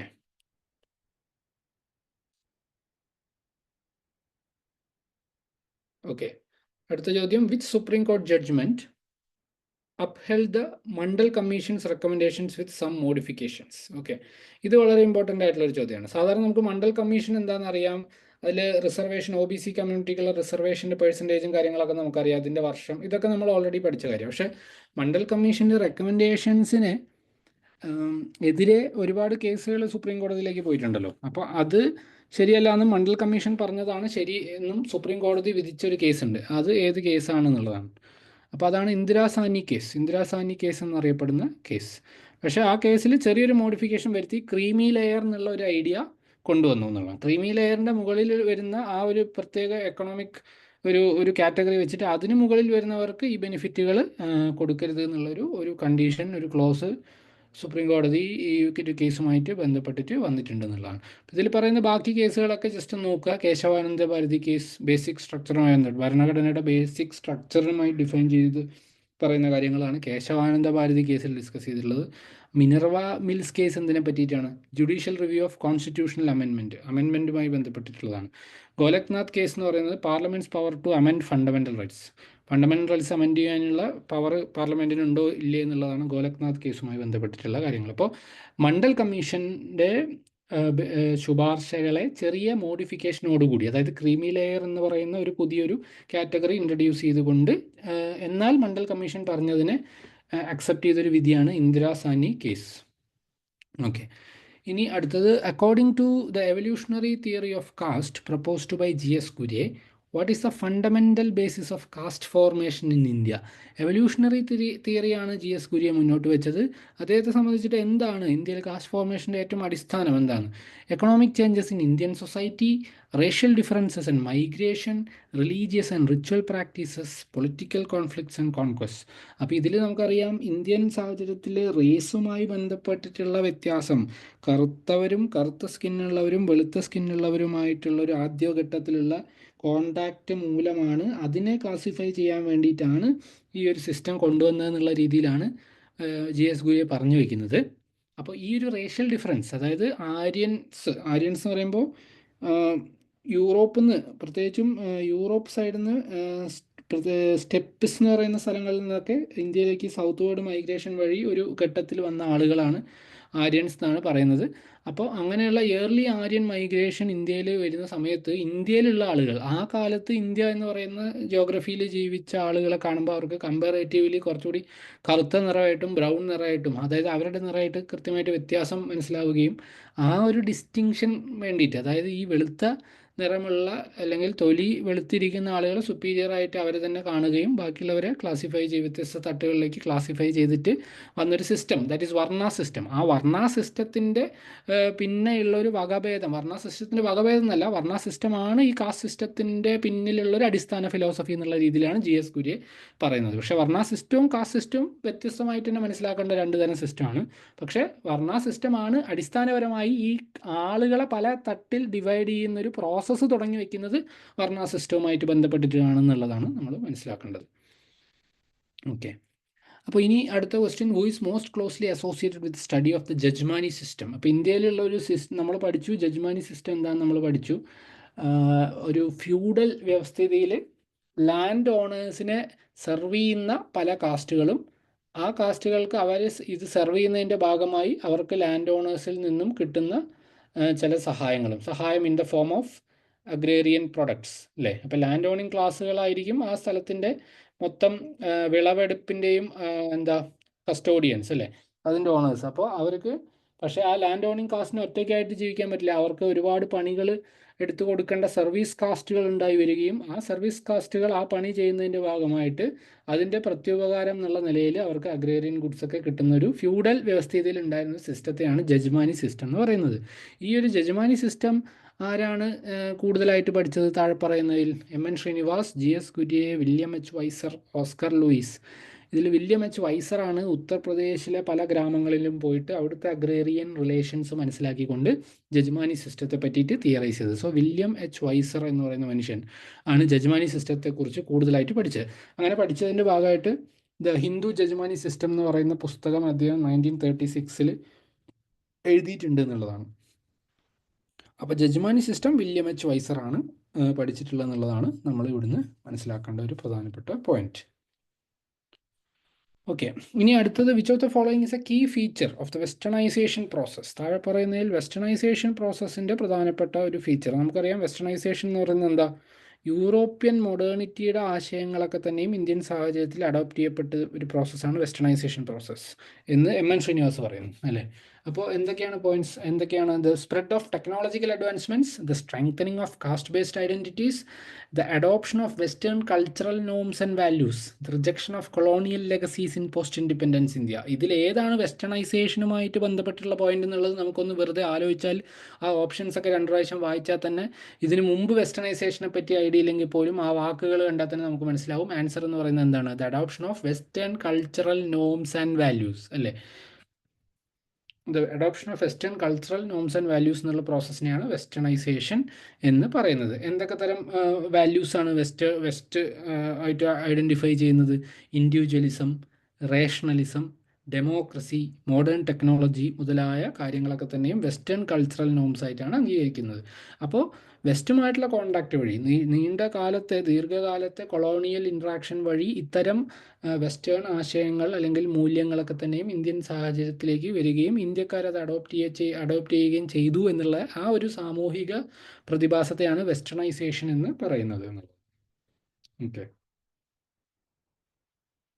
ഓക്കെ, ഇനി നമുക്ക് നോക്കേണ്ടത് ഒരു തിയറട്ടിക്കൽ ആയിട്ടുള്ളൊരു ക്വസ്റ്റ്യൻ ആണ്.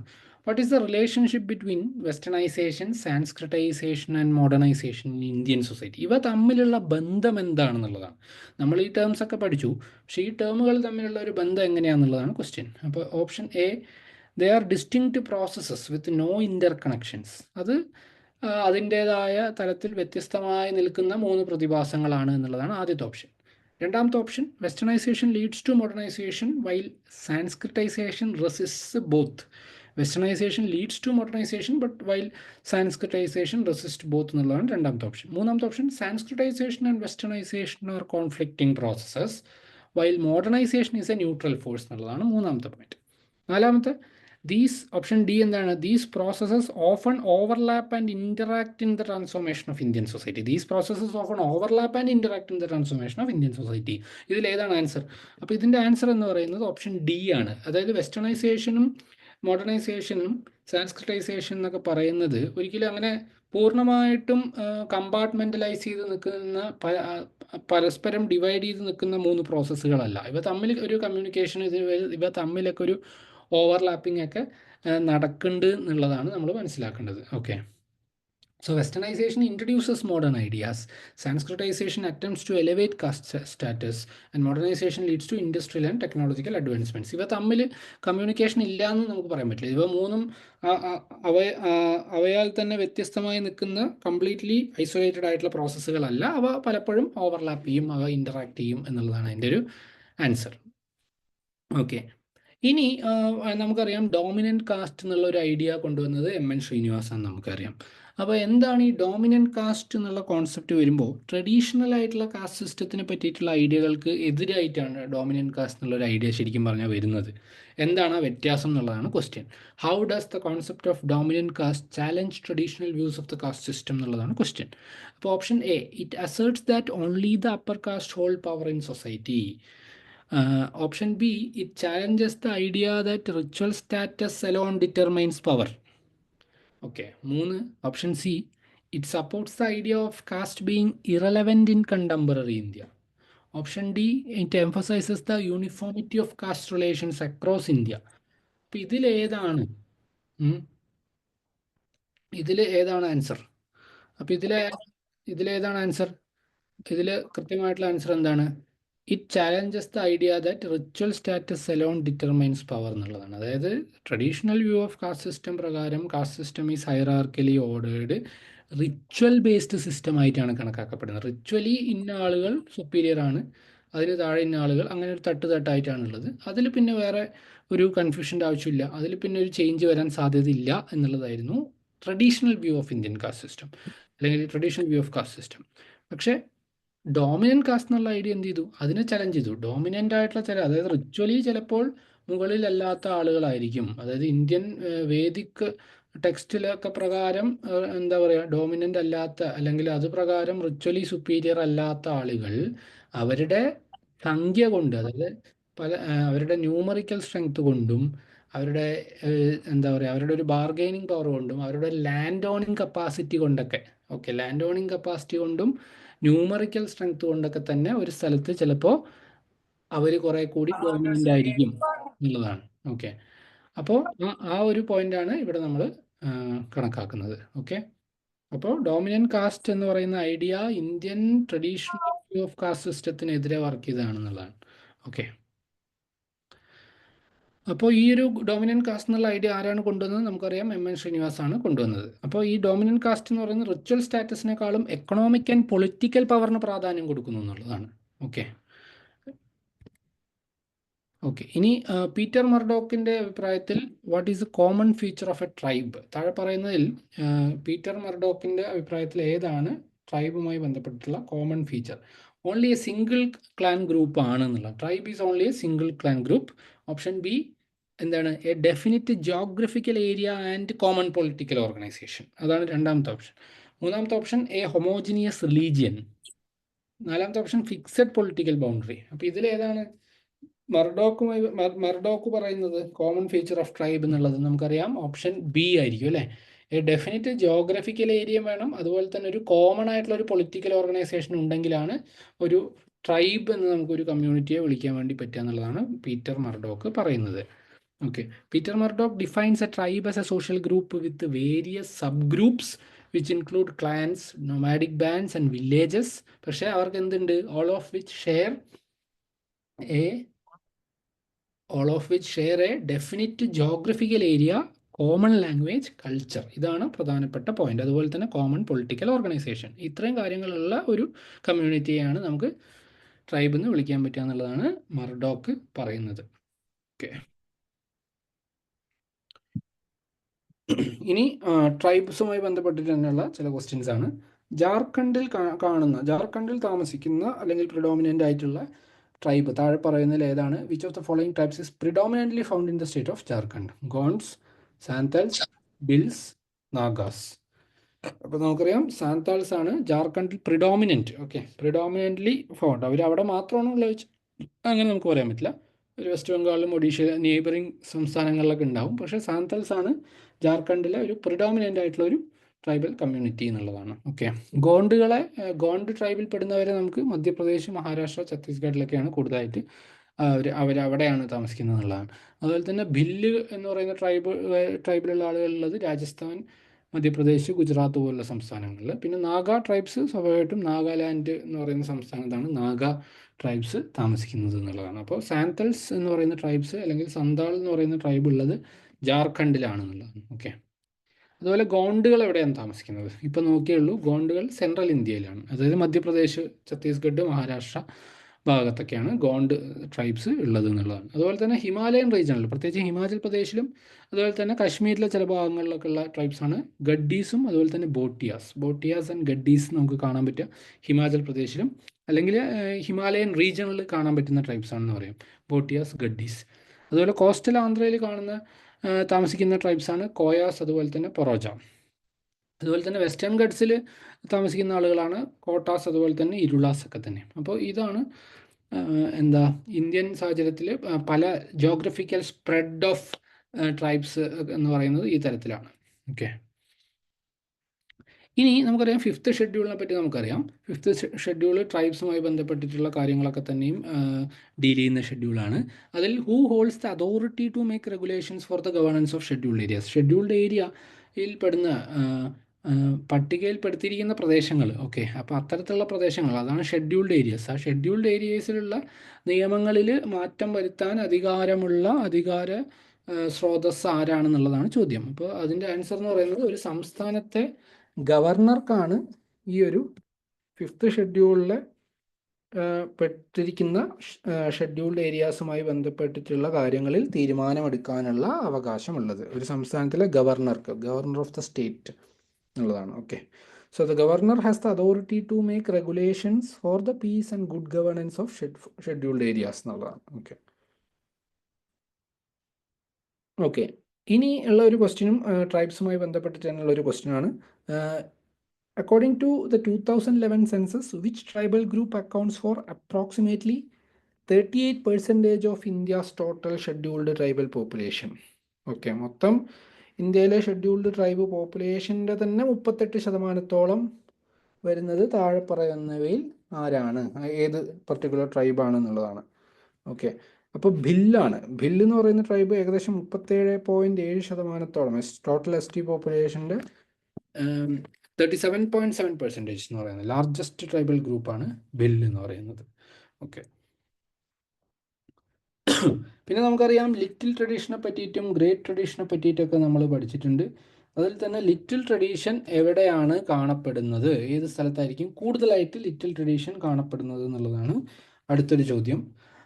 Option A urban and literate സൊസൈറ്റീസിലാണോ, അതോ റൂറൽ ആൻഡ് ലെസ് ലിറ്ററേറ്റ് സൊസൈറ്റികളിലാണോ, അതോ മൂന്നാമത്തെ ഓപ്ഷൻ എന്താ formal institutions like schools and യൂണിവേഴ്സിറ്റീസിലാണോ ലിറ്റിൽ ട്രഡീഷൻ്റെ ഒരു ഇത് കാണപ്പെടുക, അതോ പൊളിറ്റിക്കൽ സിസ്റ്റംസ് ആൻഡ് ഗവേണൻസ്, ഇതിൽ ഏത് സ്ഥലത്താണ് കൂടുതലായിട്ട് അല്ലെങ്കിൽ ഏതിടത്താണ് കൂടുതലായിട്ട് ലിറ്റിൽ ട്രഡീഷൻ കാണപ്പെടുന്നത് എന്നുള്ളത്. അപ്പോൾ നമുക്കറിയാം ലിറ്റിൽ ട്രഡീഷൻ എന്ന് പറയുന്നത് തന്നെ ഇല്ലിറ്ററേറ്റ് ആയിട്ടോ അല്ലെങ്കിൽ ലെസ് ലിറ്ററേറ്റ് ആയിട്ടോ ഉള്ള ഒരു ഗ്രാമീണമായിട്ടുള്ളൊരു കൾച്ചറിനെ വിളിക്കുന്ന ഒരു പേരാണ് വേറെ രീതിയിൽ ലിറ്റിൽ ട്രഡീഷൻ എന്ന് പറയുന്നത്, അല്ലേ.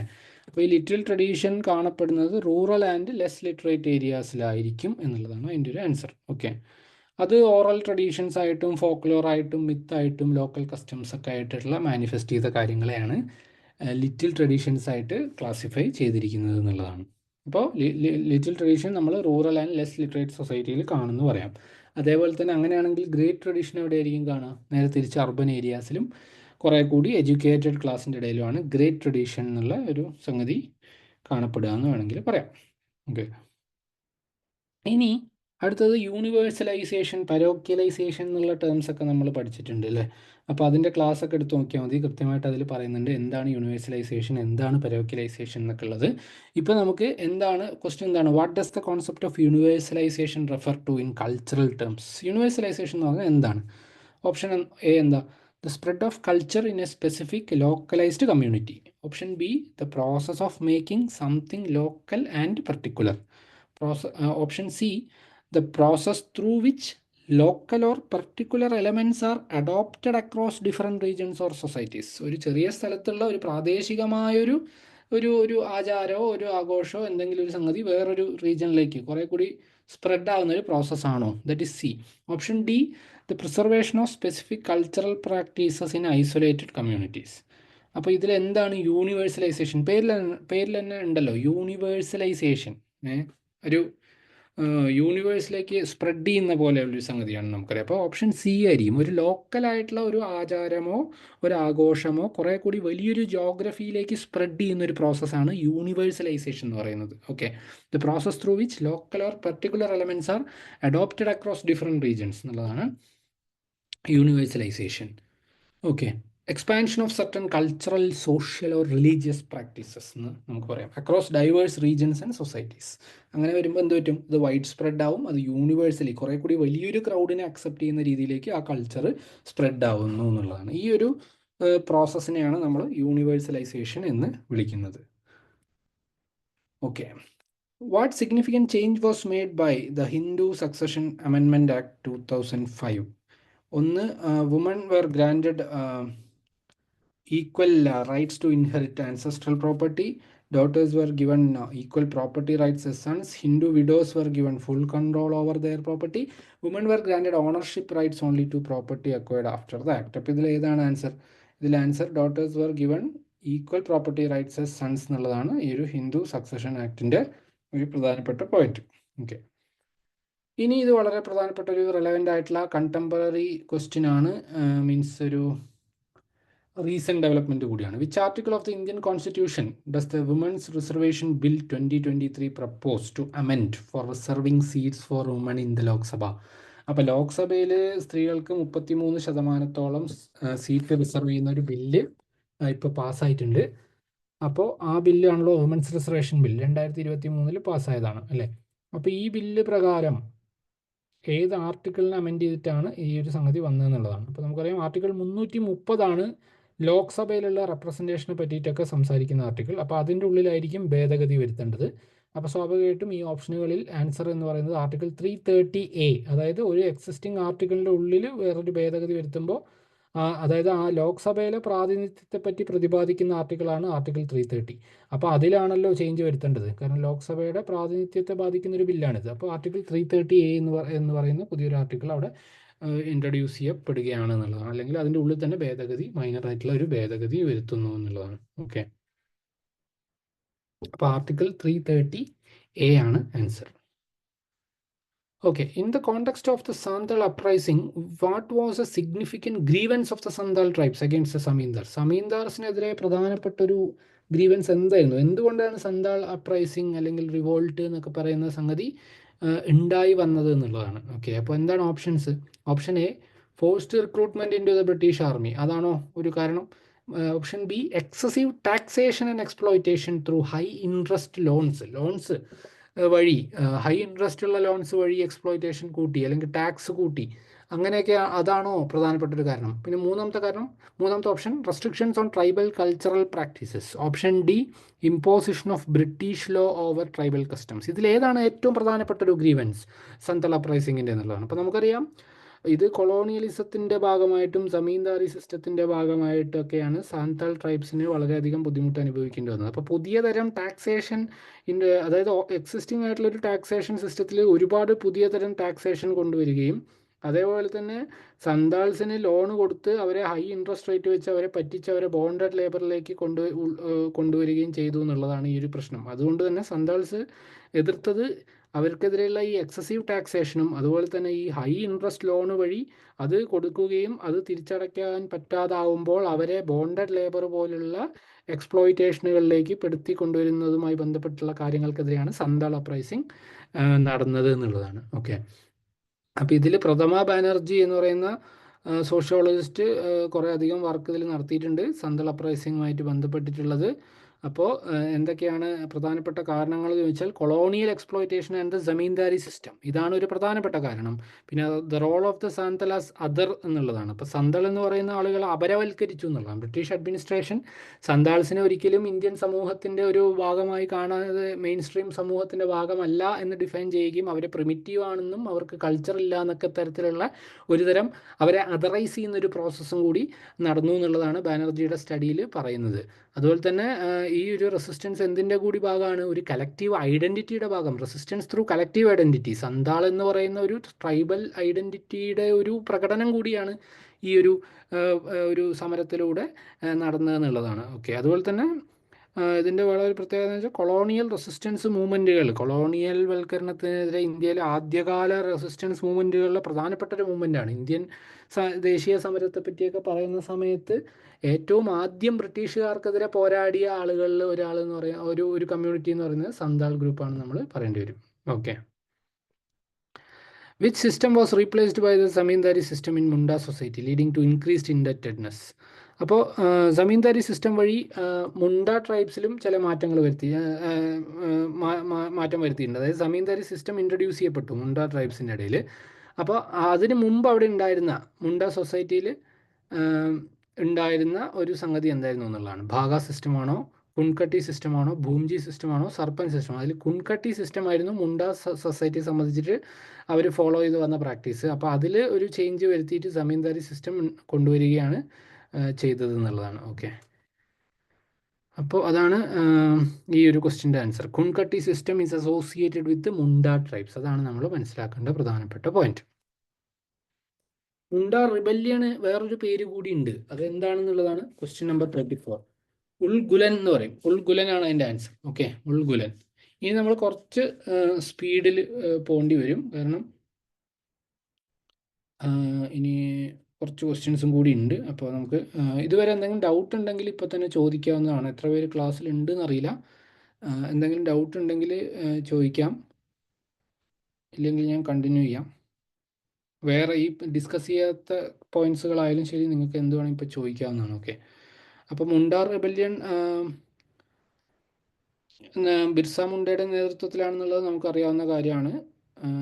ഗവൺമെൻറ് ഒഫീഷ്യൽസിനെതിരെയും ലാൻഡ് ലോഡ്സിനെതിരെയും മണി ലെൻഡേഴ്സിനെതിരെയൊക്കെ തന്നെയാണ് സമരം നടന്നത്. പ്രത്യേകിച്ചും സമീന്ദാരി സിസ്റ്റം വന്ന് എക്സ്പ്ലോയിറ്റേഷൻ വല്ലാണ്ട് കൂടി, ചൂഷണം വല്ലാണ്ട് കൂടി എന്നുള്ളതാണ്. അപ്പോൾ അതിനെതിരെയാണ് ഈ ഒരു സമരം നടക്കുന്നത് എന്നുള്ളതാണ്. 1899 ഒഫീഷ്യലി ഈ ഒരു സമരം തുടങ്ങുന്നത് എന്നുള്ളതാണ്. ഓക്കെ, അപ്പോൾ ഈ ഒരു സമരത്തിൻ്റെ ഭാഗമായിട്ട് ബ്രിട്ടീഷുകാർക്ക് ചെറിയ മാറ്റങ്ങൾ കൊണ്ടുവരേണ്ടി വന്നിട്ടുണ്ട്. ഓക്കെ, അപ്പോൾ ആ മാറ്റമാണ് ഛോട്ടാ നാഗ്പൂർ ടെനൻസി ആക്ട് എന്ന് പറയുന്നത്. പക്ഷെ അത് മുണ്ടകൾ റേസ് ചെയ്ത എല്ലാ ഡിമാൻഡ്സിനെയൊന്നും അഡ്രസ്സ് ചെയ്തൊരു മാറ്റമൊന്നുമല്ല. പക്ഷെ എന്നാലും മുണ്ട റിബല്യൻ കാരണം ബ്രിട്ടീഷുകാർക്ക് കൊണ്ടുവരേണ്ടി വന്നൊരു മാറ്റമാണ് ഛോട്ടാ നാഗ്പൂർ ടെനൻസി ആക്ട് എന്നുള്ളത്. ഓക്കെ ഓക്കെ ഇന്ത്യയിലെ ആദ്യത്തെ വനിതാ അധ്യാപിക ആരാണെന്നുള്ളതാണ്. India was the first woman teacher in India and the pioneer of female education in India. ആരാണ്? നമുക്കറിയാം ആൻസർ. ഒരു പ്രധാനപ്പെട്ട ഒരു സാമൂഹിക പരിഷ്കർത്താവിൻ്റെ ഒപ്പം വർക്ക് ചെയ്ത ഒരാൾ കൂടിയാണ്. ആൻസർ ഈ സാവിത്രിബായി ഫൂലെ എന്ന് പറയുന്നത്, അല്ലേ? ജ്യോതിറാവു ഫൂലെയുടെ ഭാര്യയായിട്ടുള്ള സാവിത്രിബായി ഫൂലെയാണ് ആദ്യമായിട്ട് ഇന്ത്യയിലെ ഒരു അധ്യാപിക, വനിതാ അധ്യാപിക. ഓക്കെ, അതുപോലെ ഫീമെയിൽ എഡ്യൂക്കേഷന് വേണ്ടി സ്കൂളുകൾ തുടങ്ങിയ ഒരാൾ കൂടിയാണ്, സാമൂഹിക പരിഷ്കർത്താവ് കൂടിയാണ് സാവിത്രിബായി ഫൂലെ. ഓക്കെ, മഹാരാഷ്ട്രയിലായിരുന്നു അവരുടെ മൂവ്മെന്റ് പ്രധാനമായിട്ടും ലൊക്കേറ്റ് ചെയ്തിരുന്നതെന്ന് കൂടി നമ്മൾ അറിയണം. Okay, the primary objective of the All India women's conference. All India women's conference എന്ന് പറയുന്നത് എന്താണ്? ഇന്ത്യയിലെ ആദ്യകാലത്തെ ഒരു സ്ത്രീപക്ഷ ഫെമിനിസ്റ്റ് മൂവ്മെന്റ് ആണെന്ന് പറയാം. അപ്പോൾ 1927 ഇത് തുടങ്ങുന്നത് എന്നും നമുക്കറിയാം. അപ്പോൾ ഈ മൂവ്മെന്റിന്റെ പ്രധാനപ്പെട്ട ഒരു ഉദ്ദേശം എന്തായിരുന്നു എന്നുള്ളതാണ് ചോദ്യം. Option A, focus on women's participation in the freedom struggle, educate and mobilize women for suffrage, promote political activism for women's rights, focus on social reforms like child marriage and women's health. അപ്പോൾ ഇതിൽ all India women's കോൺഫറൻസിൻ്റെ പ്രധാനപ്പെട്ട ഒരു ഉദ്ദേശ ലക്ഷ്യം എന്ന് പറയുന്നത് child മാരേജിനും എതിരെയും അതുപോലെ തന്നെ വുമൻസ് ഹെൽത്തിന് വേണ്ടിയിട്ടുള്ള പോരാട്ടങ്ങൾ തുടങ്ങാൻ വേണ്ടിയിട്ടാണ് ഓൾ ഇന്ത്യ വുമൻസ് കോൺഫറൻസ് ഉണ്ടാക്കിയത്. 1927 കൊണ്ടുവന്നത്. It focused on issues like child marriage, women's health, education and legal rights. Okay, the AIWC worked towards improving the status of women in India by addressing issues that directly affected them and advocating for their rights in the social, political and economic spheres. അത്രയും detail നമുക്ക് ആവശ്യമില്ല. എന്തായാലും all India women's conference ഇന്ത്യയിലെ സ്ത്രീകളുടെ ഉന്നമനത്തിന് വേണ്ടിയിട്ട്, പ്രത്യേകിച്ചും child മാരേജിനെതിരെയും women's ഹെൽത്തിന് വേണ്ടിയിട്ടും വാദിച്ചൊരു ഗ്രൂപ്പാണ് All India women's conference. Ranajit Guha എന്ന് പറയുന്ന ഒരു ഹിസ്റ്റോറിയനെ നമുക്കറിയാം. രണജിത് ഗുഹ എന്ന് പറയുന്നത് ആരാണ്? ഇന്ത്യയിലെ സബാൾട്ടേൺ മൂവ്മെന്റ്, സബാൾട്ടേൺ തിയറിയുടെ പ്രധാനപ്പെട്ട ഒരു ഉപജ്ഞാതാവാണ് രണജിത് ഗുഹ, അല്ലേ? അപ്പോൾ രണജിത് ഗുഹയുടെ പ്രത്യേകത ഇന്ത്യയിൽ സാമ്പ്രദായികമായ ചരിത്ര രചനാ രീതികൾക്കെതിരെ എഴുതിയതാണ്, അല്ലെങ്കിൽ അതിനെതിരെ ഒരു പുതിയൊരു കൗണ്ടർ ആർഗ്യുമെന്റ് കൊണ്ടുവന്ന ആളാണ് രണജിത് ഗുഹ. അപ്പോൾ എന്താണ് ഈ സബാൾട്ടേൺ സ്റ്റഡീസ് കളക്റ്റീവിൻ്റെ പ്രധാനപ്പെട്ട ഒരു ആർഗ്യുമെന്റ് എന്നുള്ളതാണ് ചോദ്യം. Option A, over emphasising economic determinism, അതാണോ? Ignoring the agency of elites in colonial India, അതാണോ? Focusing exclusively on top down narratives of elites and institutions, prioritising oral histories over written records. ഇതിൽ ഏതിലാണ് focus ചെയ്തിരിക്കുന്നത്? ഏതിനെയാണ് critic ചെയ്തതെന്നുള്ളതാണ്. ഏതിനെതിരെയുള്ള വിമർശമാണ് Ranajit ഗുഹ കൊണ്ടുവന്നതെന്നുള്ളതാണ് ചോദ്യം. അപ്പോൾ ഏതിനെതിരെയുള്ള വിമർശമായിരിക്കും രണജിത് ഗുഹ കൊണ്ടുവന്നത്? ട്രഡീഷണൽ ഹിസ്റ്റോറിയോഗ്രാഫിയുടെ ഏതോ ഒരു പ്രവണതയ്ക്കെതിരെയാണ് പറയുന്നത്. അപ്പോൾ ഏത് പ്രവണതയാണത്? Focusing exclusively on top down narratives of elites and institution.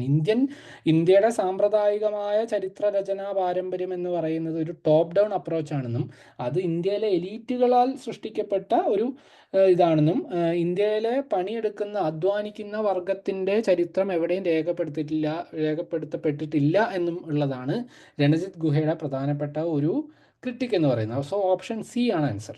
Okay. Ranajit Guha's elementary aspects of peasant insurgency എന്ന് പറയുന്ന പുസ്തകം എന്തിനെ പറ്റിയാണ് പറയുന്നത്? Peasant rebellions spontaneous political act, അതാണോ? The role of British policies in pacifying rural discontent, peasant consciousness and organised resistance as political acts, അതാണോ? അതോ the economic determinism of Marxist historiography? ഇതിലേതാണ്? ഇതിൽ ആൻസർ മൂന്നാമത്തെയാണ്, peasant consciousness and organised resistances political acts. അതിലാണ് ഈ ഒരു പുസ്തകം, ഏത് പുസ്തകം? Elementary aspects of peasant insurgency എന്ന് പറയുന്ന രണജിത് ഗുഹയുടെ പുസ്തകം ഫോക്കസ് ചെയ്തിട്ടുള്ളത് എന്തിലാണ്? പെസൻറ്റ് കോൺഷ്യസ്നെസ്സിനെ പറ്റിയിട്ടും അതുപോലെ പെസൻസ് ഇവിടെ ഓർഗനൈസ് ചെയ്തിട്ടുള്ള ഓർഗനൈസ്ഡ് പൊളിറ്റിക്കൽ സ്ട്രഗിളുകൾ കൊണ്ടുവന്നതിനെ പറ്റിയിട്ടാണ് ഈ ഒരു പുസ്തകം സംസാരിക്കുന്നത് എന്നുള്ളതാണ്. ഓക്കെ.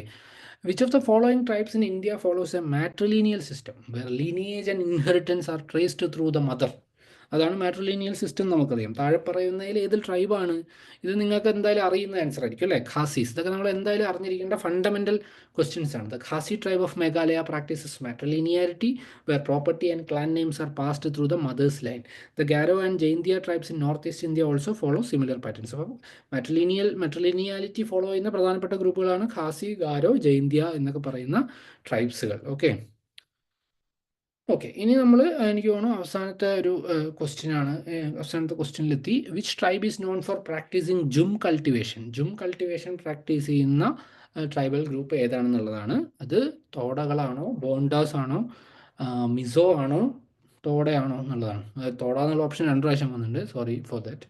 അതിൽ ആൻസർ എന്ന് പറയുന്നത് മിസോ ആണ്. ഓക്കെ, മിസോസ് ആണ് ജും കൾട്ടിവേഷൻ ഫോളോ ചെയ്യുന്നത്. അതായത് ഒരു സ്ഥലത്ത് കൾട്ടിവേറ്റ് ചെയ്യും, അതായത് അവിടെ കുറച്ച് ക്ലിയർ ചെയ്യും, ഫോറസ്റ്റ് ലാൻഡ് കത്തിക്കും, എന്നിട്ട് അവിടെ എല്ലാം ക്ലിയർ ചെയ്തിട്ട് അവിടെ കൾട്ടിവേറ്റ് ചെയ്യും, പിന്നെ അവിടുന്ന് വീണ്ടും അടുത്ത സ്ഥലം തേടി പോകും. അങ്ങനെ പോകുന്ന ജും കൾട്ടിവേഷൻ എന്ന് നമ്മൾ പറയാം. ഓക്കെ, അപ്പോൾ ഇനി നമുക്ക് എന്തെങ്കിലും ഡൗട്ട്സ് ഒക്കെ ഉണ്ടെങ്കിൽ ക്ലിയർ ചെയ്യാവുന്നതാണ്. അപ്പോൾ എനിക്ക് തോന്നുന്നു നമുക്ക് വൈൻഡ് അപ്പ് ചെയ്യാം. ഓക്കെ.